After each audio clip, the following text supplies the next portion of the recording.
ওই মিয়া গরিবের আবার আত্মাও ব্যথা। মা কইছে সামনে কুরবানির ঈদ একখান শাড়ি কিনতি। তোর মা বাপ না।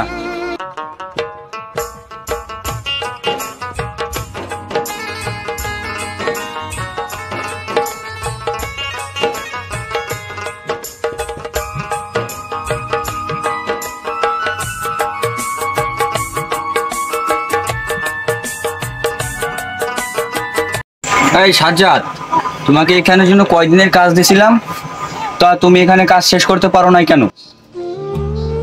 ও স্যার, আমাকেও তো হাত পাও আছে না স্যার, আমরাও তো গরিব মানুষ।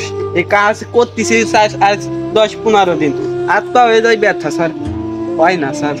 ওই মিয়া গরিবের আবার আত্মাও ব্যথা, সারাদিন কাজ করবি আজকে, আর এই পুরো কমপ্লিট করবি এক সপ্তাহের ভিতরে, পুরো রং করে ফেলবি। তোকে কয়দিন সময় দিছি, তুই কোনো সময় এরই করিস না, আমার উপর থেকে চাপ আসছে। চাকরিটা খায় না স্যার। ছোট ভাই কইছিল একটা শার্ট কিনে দিতি, মা কইছে সামনে কুরবানির ঈদ একখান শাড়ি কিনতি, আব্বা কইছে কি তোমার বাদান একটা পাঞ্জাবি কিনে নিয়েছিস আমার জন্য। স্যার হবে না স্যার, আপনি চাকরিটা খায়েন না স্যার। আব্বা আমার বাইর বেড়াদের শখ আমি পূরণ করতে পারবো না স্যার, খাইন না স্যার। তোর মা বাপ না, তোর মা বাপরে না দিলেও চলবে না, কিন্তু আমার মা বাপরে না দিলে ঈদ চলবে না। তোরা তো গরিব মানুষ, তোকে ঈদ এমনিও কাটবে না অমনিও কাটবে না, কিন্তু আমাকে ঈদ কাটবে না।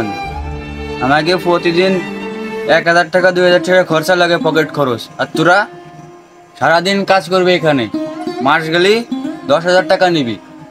স্যার গরিব মানুষ হয়ে জন্মাইছে বলে কোনো মা বাপ নাই, আমাকেও মা বাপ আছে স্যার, আমাকেও মা বাপ আছে, আমাকেও মা বাপের ঈদের নতুন জামা কাপড় কিনতে মনে করে পারি। আসলেই তো, আমি তো এটা কখনো ভেবে দেখিনি। ওরও তো একটা পরিবার আছে, ওরও তো একটা সংসার আছে, ওরও মা বাপ ভাই বোন আছে। আমি এটা তো কখনো ভেবে দেখিনি। না, এটা আমার খুব অন্যায় হয়ে গেছে। গাইস, আমাদের এই ভিডিওয় 10,000 ভিউ আর 1K লাইক যদি কমপ্লিট হয়, নেক্সট ভিডিও এসে করা আরো ইমোশনাল ভিডিও আনবো, এটা আমার প্রমিস।